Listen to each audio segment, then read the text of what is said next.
So welcome to Trou du Nord, Haiti. This is in the northern part of the country, and it's about 30 minutes, I would guess it's due southwest a little, of Cap Haitian, which is the second largest city in Haiti. And this is the main street, well, one of the main streets, the secondary main street, I suppose you could say, here in Trou du Nord.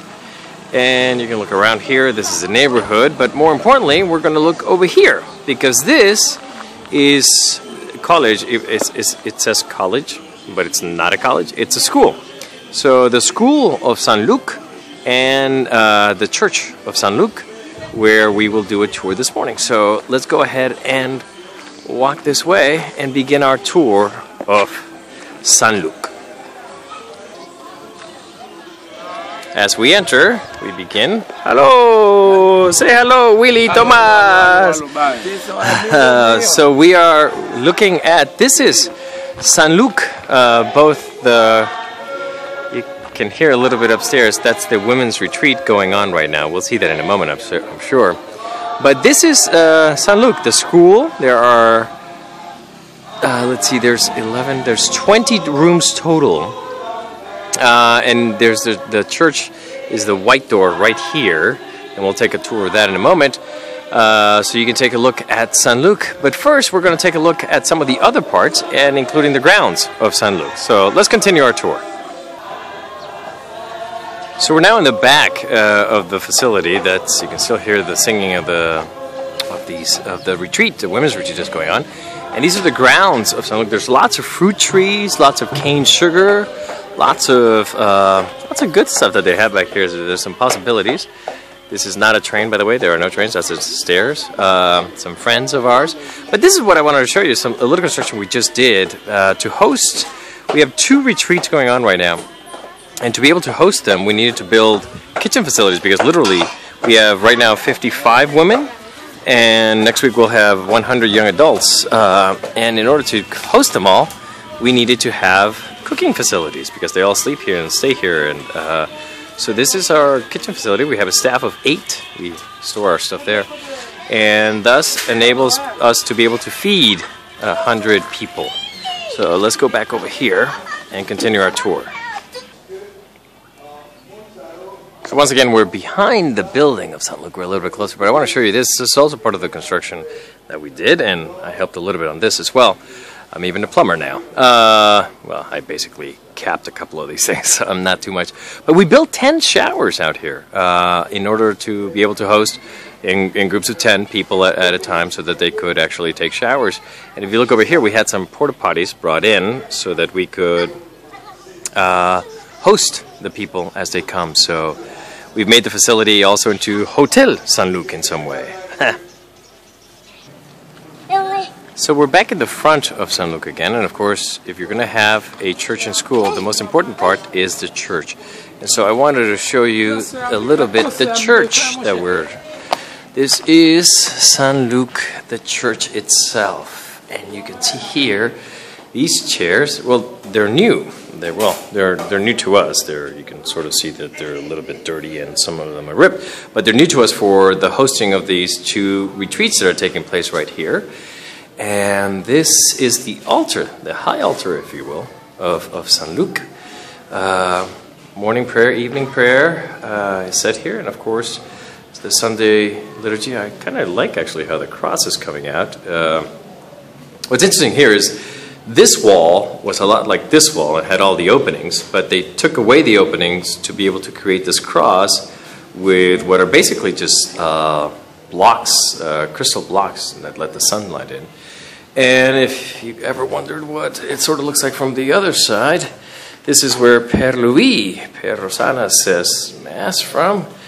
And this would be his view from up here, is what you would see. That would be the congregation, which would be full on a Sunday. So it's kind of cool. And this right here is where your trusty seminarian says his morning prayer and evening prayer together with him, and sometimes tries to follow along in French or Creole, but most of the time uses the English version of the PCP to help along. So this is the actual chapel. And now let's continue on with our tour. So we continue, and there's Père Rosana. Say hello to the people of St. Albans. We continue. We just walked outside of the church and we're walking down the main corridor. These are classrooms that are used for here at St. Luke. But when they're not being used for classrooms, they're certainly multi-purpose rooms. And here, let's take a look at this one. This is the refectory, the cafeteria that we're using currently for the women's retreat. And you can see a little bit of the traditional breakfast we just had. It's banana and hot dog, and I'm not quite sure what that other vegetable was. It was pretty good. It tastes like a potato, but it wasn't. So they take the desks and they turn them facing the wall, and people sort of sit in multiple ways. And thus we're able to use a classroom when there are no classes. The classroom is able to be used for other purposes. Multi-purpose rooms indeed here at St. Luke. We continue. Père Louis keeps moving on us. And here we have a depot, and we continue. Right now there's also a sort of day camp going on for the kids of the mothers participating. Say bonjour! And so let's continue with our tour here. In here we have, I named it the St. Albans Suite, because this is where I'm staying. This is my room, actually, here at St. Luke. There's my shower, all my stuff. It's all here. Even my little computer, where I'm able to connect and do some work for the bishop, doing a business plan for him. So my water, important. And we continue over here. This is the main office, the administrative office for the school, and currently we're using it also as the main office for the camp. I cannot tell you how much they would need right here to use some file cabinets in order to keep track of those students that come to the school. And this is also their sacristy. You can see the vestments there. And over here you can see the stack and some of the other books of common prayer and stuff like that we use for the prayer services. And a couple of other classrooms which have been turned into dormitories for the current camp going on.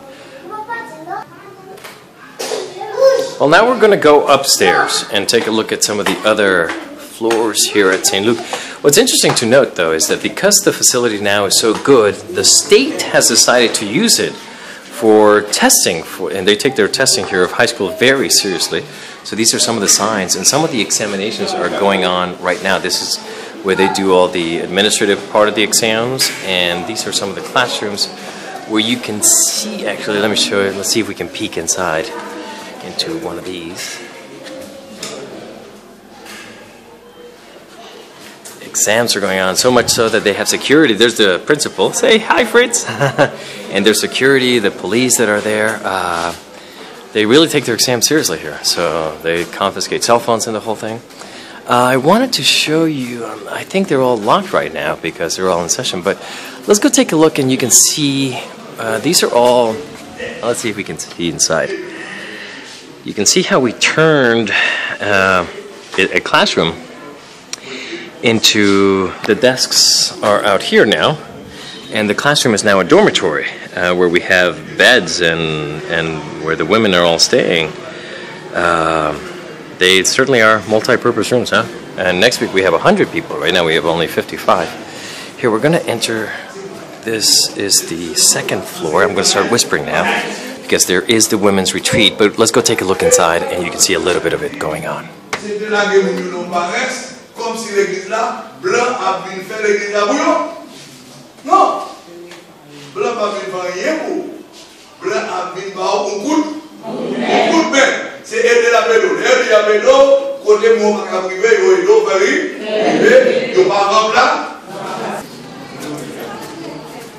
So we left the women's retreat and we're back over here, and we are going to go up to the third floor.